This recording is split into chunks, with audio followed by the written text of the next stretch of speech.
नमस्कार सर्व माझ्या समाजातील सर्वांना. आजचा व्हिडिओ बनवण्याचा हा उद्देश हाच आहे की मी अशा ठिकाणी आलेलो आहे प्रत्यक्षात आपल्या समाजातील महाराष्ट्रातील त्याचमुळे मराठवाडा राज्यातील म्हणून दुष्काळ असणारा हा भाग आणि जास्त करून शेती व्यवसायाशी असलेले लोक निगडीत लोकांनी शेती व्यवसाय करत असताना किंवा एक जोडधंदा म्हणून काय काय केलं जात असतात. आजच्या घडीला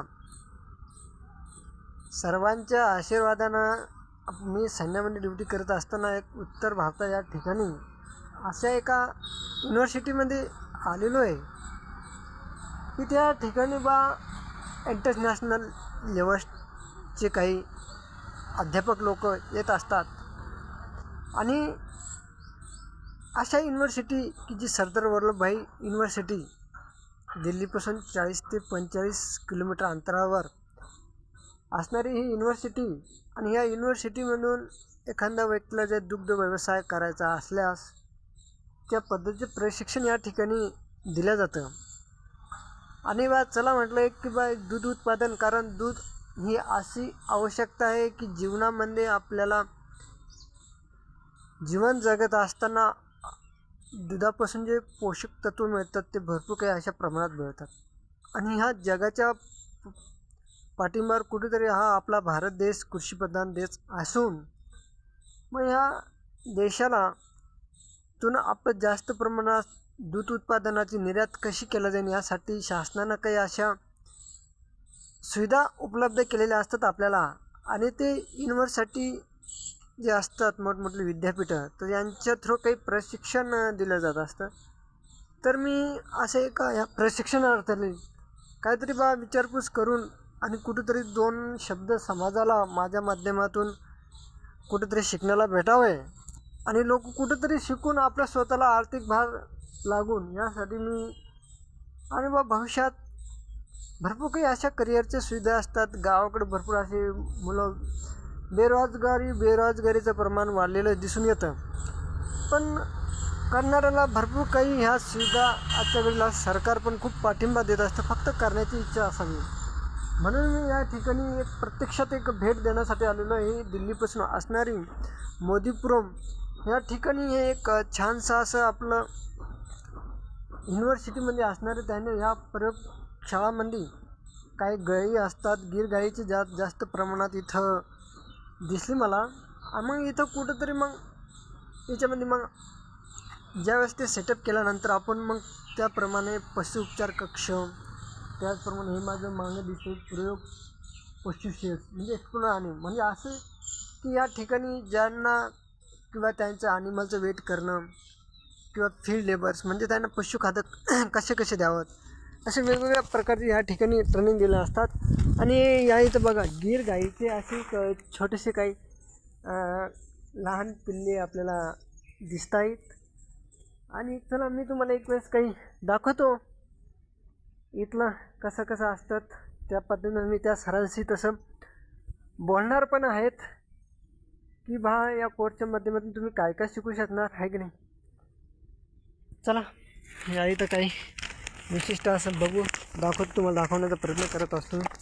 सर्वप्रथम एक छानसं असं हे वातावरण आहे, असं म्हणावं. उत्तर भारतामध्ये थंडीचं पण खूप असं प्रमाण आहेत आपल्यापेक्षा, कारण इथं हिमालयाजवळ आलेलं आहे आणि हिमालयाची अशी थंडीची वाफ इकडे येतेच. हे बघा काय ओपन कोठ्यामध्ये तसं म्हटलं तर असं बैलांची जात ही वेगवेगळ्या प्रकारची आणि काप सेट्स त्यांचं काय असं ओपन केलेलं आहे. काही प्रयोग करण्यासाठी काही असे विशिष्ट असे प्राणी ठेवलेले आहे इथं.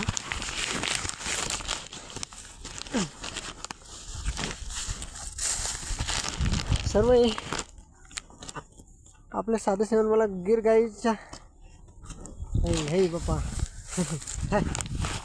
पाणी वगैरे आहे म्हणा, त्यांना काही चारा वगैरे ठेवलेलं आहे इथं. काही सरकारी स्टाफ वगैरे आहे म्हणा, तसं मी त्यांना लेक्चरून आलेलो आहे इकडं. त्यांची परमिशन घेतली तशी आपल्याला येता नाही येत.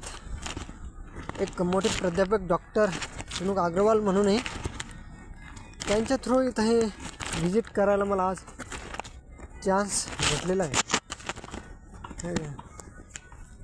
गेटवरती प्रॉपर अशी एंट्री करून इन्क्वायरी करून प्रत्येकाला तसं म्हणावं तसं एंट्री देत नाही.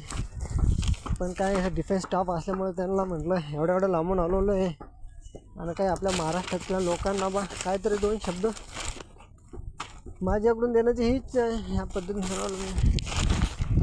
हे गाई जो आहे ना, एक साईवाल सर, ह्याच्यामध्ये काही वेगवेगळ्या प्रकारच्या गायींच्या जाती असतात. छानसं बघा इथं छोटं कुत्रं पण आलेलं आहे यांच्यामध्ये.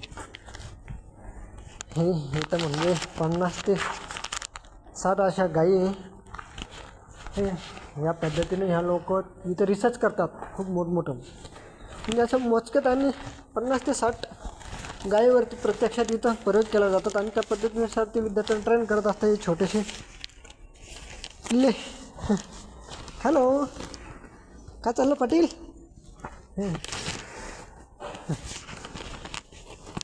हे याल्याची जात बैल आहे.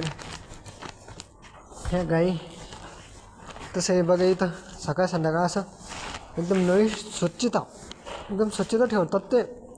ॲक्च्युली काही विशिष्ट असे स्टाफ लेबर आहे इथं. सकाळ आणि संध्याकाळपर्यंत एकदम पाण्याने धुवून काढलं जातं इथं. मग हे पाणी वेस्टेज न जाता यांच्यावरती ह्या क्षणावरती कुठंतरी प्रक्रिया करतात ते. मग ते पद्धतीनुसार ते विकलं जाऊ शकतात. बा एक डेअरी फार्म तुम्ही चालू केल्यानंतर.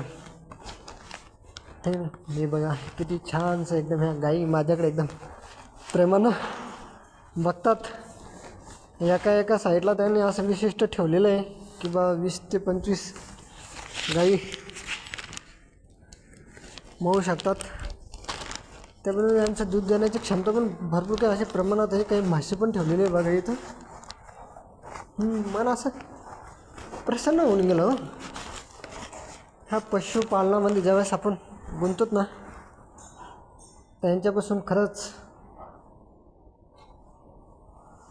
एकदम शांत आणि स्थिर वातावरणामध्ये या एका गाईच्या कोठ्याला भेट. इथे याच्यामध्ये समोरच्या याच्यामध्ये त्यांना काही चारा वगैरे पण टाकतात गणुते. जसे तुम्ही मेहनत घ्याल त्या पद्धतीनुसार मेहनतीला फळ देत असतात. इथून काही भरपूर असं प्रमाणात दूध होतं. पण एक विशिष्ट गाईच ठेवलेलं आहे. फक्त त्यांचा उद्देश हा आहे की विद्यार्थ्यांना प्रत्यक्ष इथं दाखवून आणि दुधाचा पुरवठा कसा केला. कारण ओरिजिनलपणा आज म्हणावं तसं दूध डेअरीवरती बघतो आपण पाण्याचं दूध जास्त प्रमाणात वापरलेलं असतात पब्लिक आणि ओरिजिनल दूध कमी प्रमाणात देतात. मला 100पैकी 1 ते 2 जणच असे ते बी पाण्याचं दूध 70-80 लिटर रुपये न भेटतं.